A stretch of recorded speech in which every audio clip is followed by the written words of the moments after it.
What's going on, Bushy? I've really been debating whether I should even get involved in this conversation. But I got to tell you, I celebrity deaths are always sad. Always. Whenever it's a hero of mine that I've grown up listening to or watching, it's always sad. But it's sad in a way that I know I'll still have their art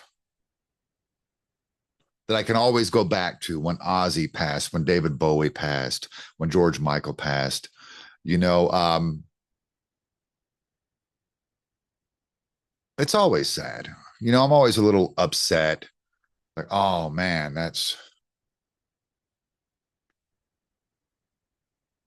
and I always come back to the same thing. You'll pray for the family, rest in peace. This one hit different.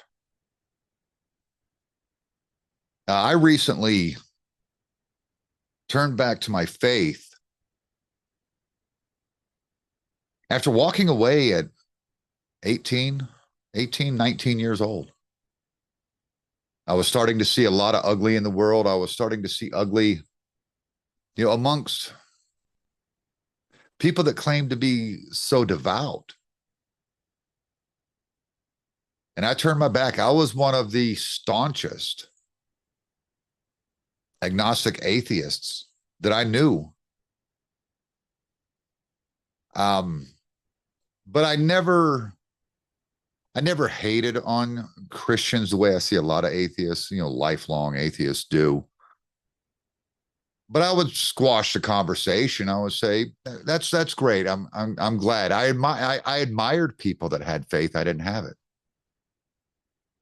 That all changed for me Memorial Day weekend of this year. Um, I have spoken about it on my podcast, the Plug podcast. But to give you an idea about it, I was at a alternative bluegrass and country music festival in South Carolina that I go to every year, twice a year. I go to see one particular band, a band called Dirty Grass Soul. They are a regional band out of Shelby, North Carolina. You got to check them out if you've never heard them and you like country music. It's not my favorite kind of music, but I really love this band. I'm actually going on a cruise specifically to see this band. The rest of it I could care less about. I'm gonna spend my time at the pool getting tanned. But the point is, they always play the song "Glory Train," which to me seems like a Baptist gospel song.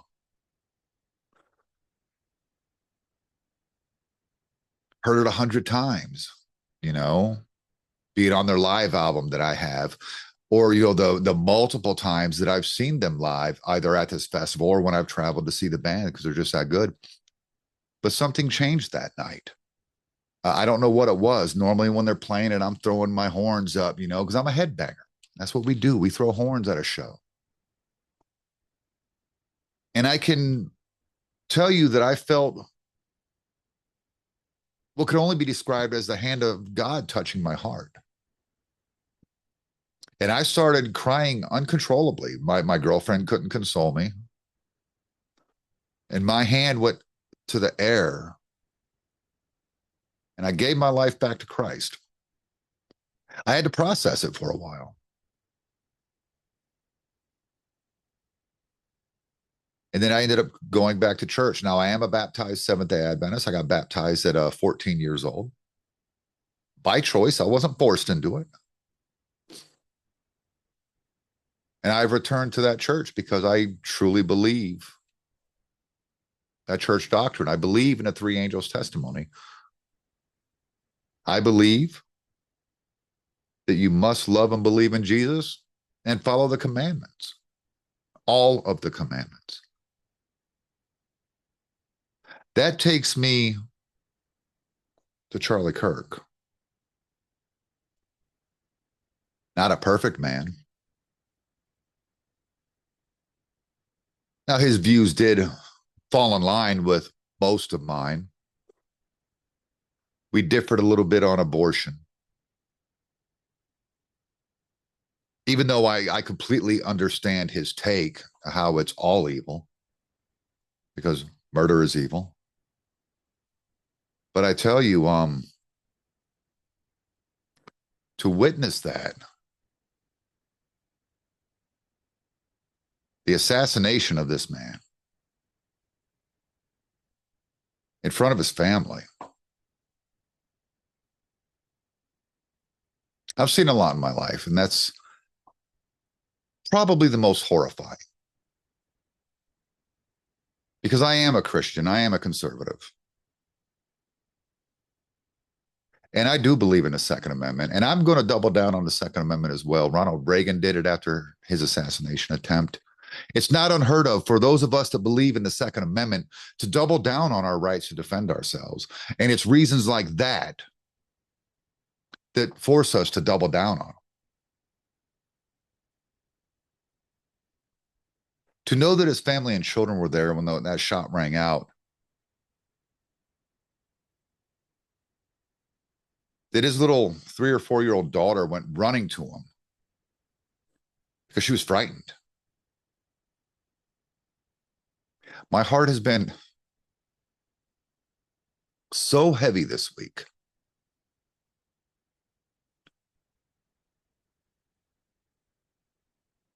And I think the reason it hurts us so much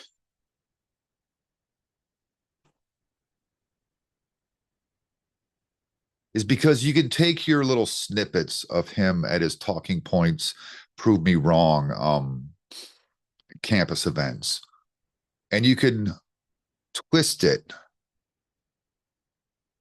to fit your narrative. It happens on the other side all the time, too.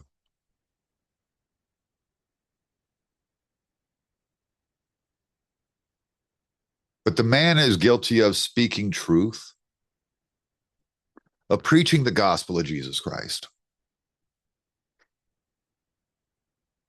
His views lined up with the teachings of Christ. You don't have to like it. That's fine.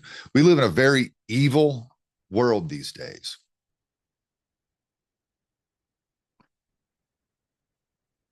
Which is what makes me believe we're in the end times. I don't know how long it's going to last, but I think the second coming will be coming soon. Maybe not in my lifetime, maybe not even in my daughter's lifetime. But I believe that.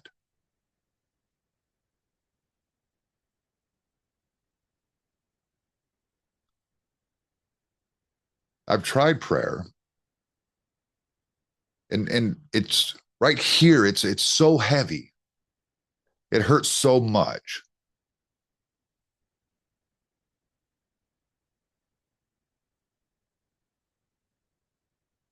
He was killed, in my opinion. I don't know this 22-year-old lunatic's motive. He didn't like what Charlie said. Well, that's what the First Amendment's there for. First Amendment is there to protect the speech you don't like.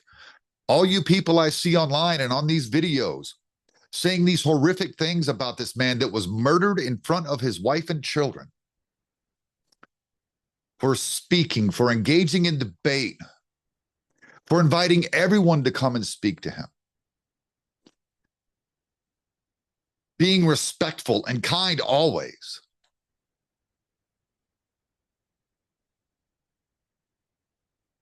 I can't wrap my head around it. What kind of hate do you hold in your heart?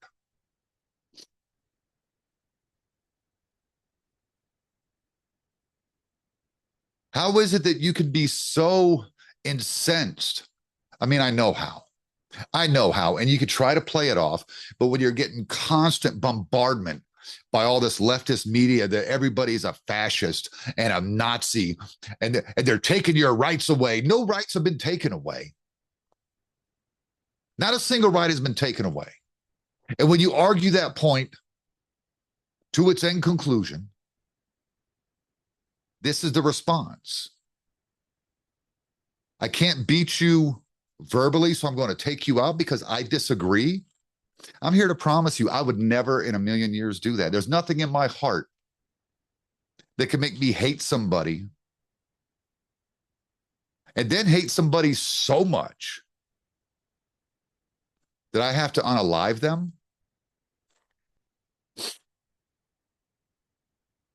because their viewpoint differs. I'm here to tell you there are a lot of viewpoints that I disagree with. A lot of people that hold these views are friends. And I don't mean just internet friends, because there's a lot of those too, but I mean people that I know personally, that I've at least had personal interactions with, even if we had met via the internet. I've heard them say some pretty despicable things. I've seen them post some pretty despicable things.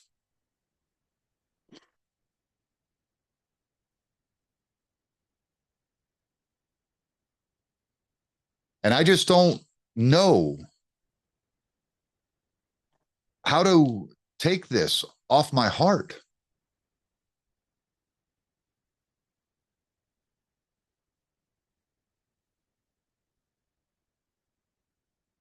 I didn't just watch reels of Charlie Kirk. I've been watching him for a decade. This young man with Christian conservative values. I've heard him called white nationalist, Christian nationalist. That's a horrible phrase anyway, because being a Christian and being proud of your country should not a death sentence make.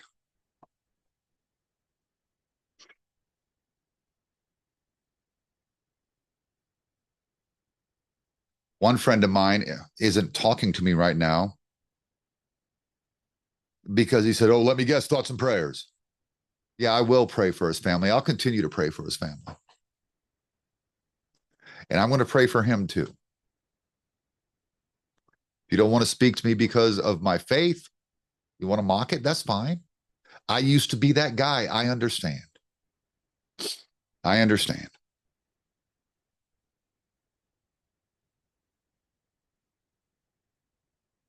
I choose not to react to anything in violence.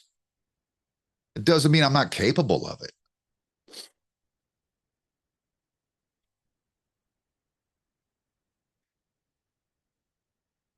But that's not how society works. It's not how this country works. Now, I will defend myself. I carry a pistol with me, and I will continue to do so. I will defend myself, my family, and innocent people around me against evil. And that's what we have to do. We have to call this out for what it is. It's evil. It is evil to commit an assassination, a political assassination, because you disagree with somebody. We're allowed to disagree. Scroll by, walk away. If you can't have respect enough to have an exchange of ideas, then walk away.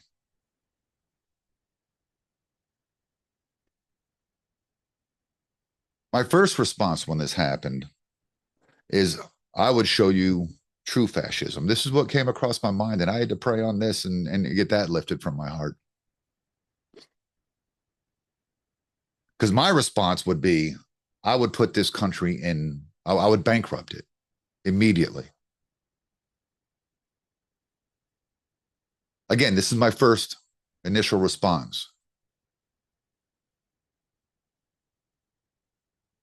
Because I would round up everybody by the voter rolls with a D next to their name, and they would leave this country. I'd send them to the socialist utopia of your choice in true fascist form. And I would bankrupt this nation, paying for your naturalization and revoking your citizenship here. Citizenship here. That was my initial response. I didn't know Charlie Kirk, but I have known Charlie Kirk through his podcast and through his speeches and seminars for years. And this hurts because it doesn't just feel like an attack on a political leader. Those are wrong enough. When those were they Congress people? I don't remember because this stuff happens so much anymore. In Minnesota, were murdered, even their dog. We don't do this. This is not what we do as Americans. We don't unalive people because we disagree with them. It's bad enough we have people doing it.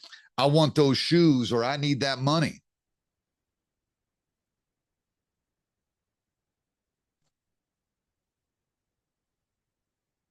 When they took a shot at President Trump, oh, I was angry then.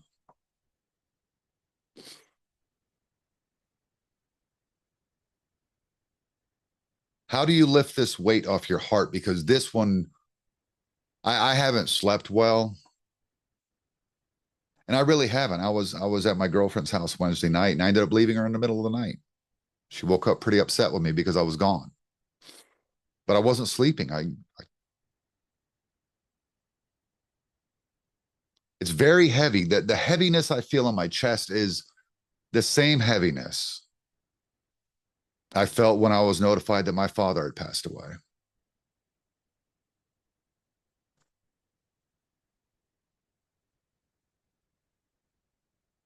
I know that time heals all wounds. I know that Christ offers us life eternal upon the second coming. Charlie Kirk will be risen and brought into his arms. I have every faith in that because I believe Charlie Kirk fit all the criteria. He followed the commandments. He even honored the Sabbath. He remembered the Sabbath day, and I'm pretty sure he wasn't a Seventh-day Adventist, but he constantly spoke of from sunset Friday to sunset Saturday. He honored the Sabbath. He cut off all social media. He turned off his phone. He just spent the day with God and with his family.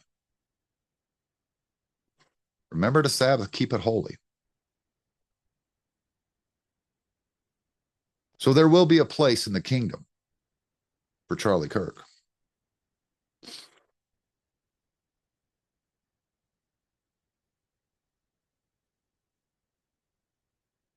How do we as a people, how do we as Christians that are actually affected by this, that are hurting so bad because of it, how do we move past?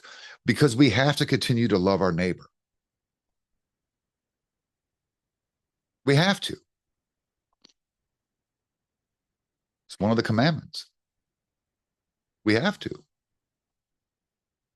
Even those that disagree with us, I say, especially those who disagree with us,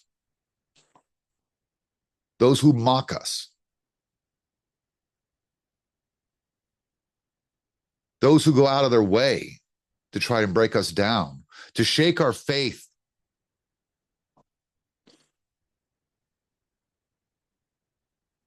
If Jesus could endure what he endured for us, we owe it to him to endure this.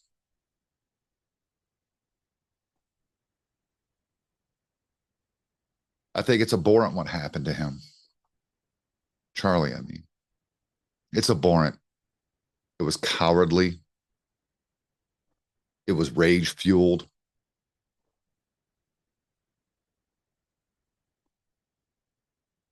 It's got to stop. These little buzzwords you use, and I can always tell that you're media fueled because every stupid buzzword I hear, because I'll watch those commie channels, and yes, I'm going to call them communist channels. Because you have to know all sides of an issue to be informed.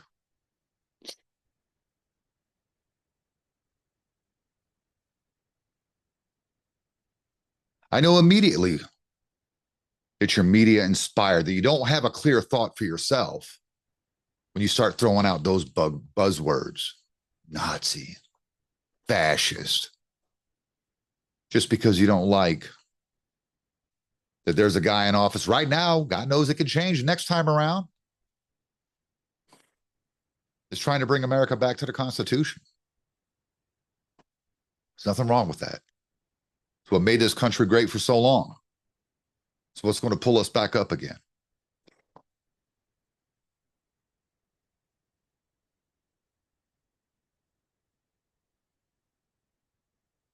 I don't know the words.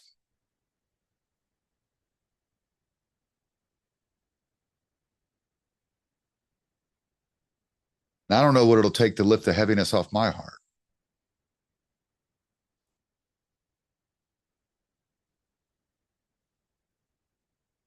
But I will continue to pray for Charlie Kirk's wife, children, parents, family, and friends. And I'll continue to pray for all of us that know Christ is our Savior and that are waiting to be rejoined with him one day.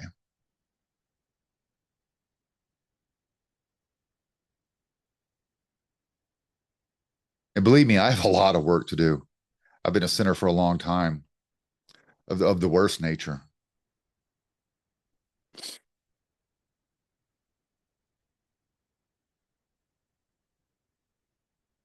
There's a whole portion of my life I don't even remember because I was drunk daily.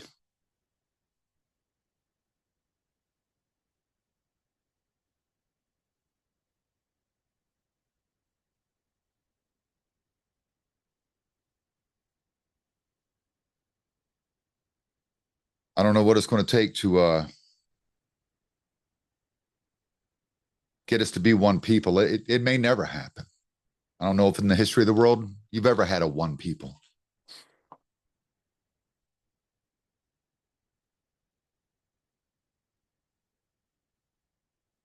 But I will continue to pray.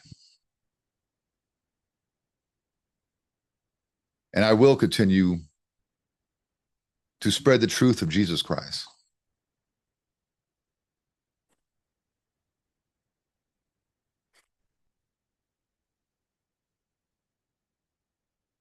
You don't scare me.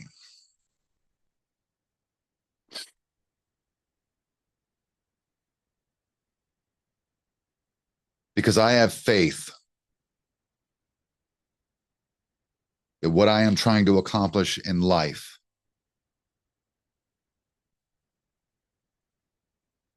will be rewarded. It's not going to be easy. I still have things I have to overcome.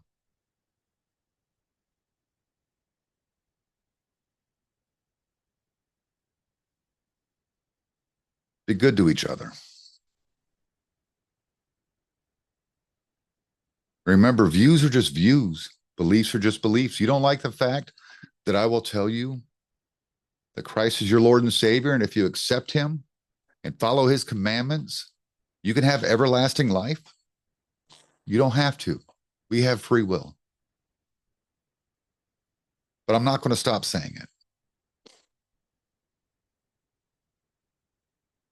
Because that's what love your neighbor means.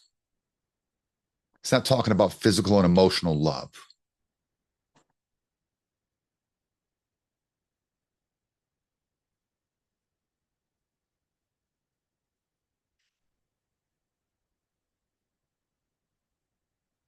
Rest in peace, Charlie Kirk.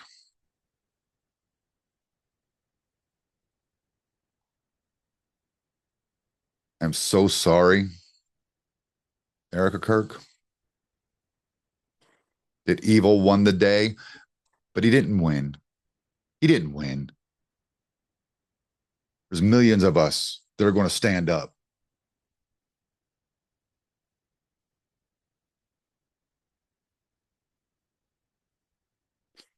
The Bible tells us we'll be persecuted. And we see it. And you won't shake us. We won't stop fighting for the right to life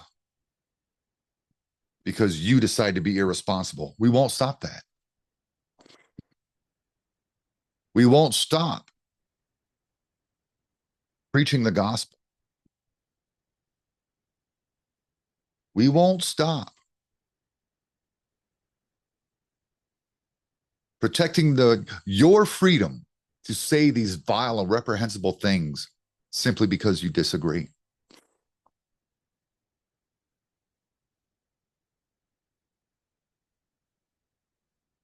You took out one, you've created millions.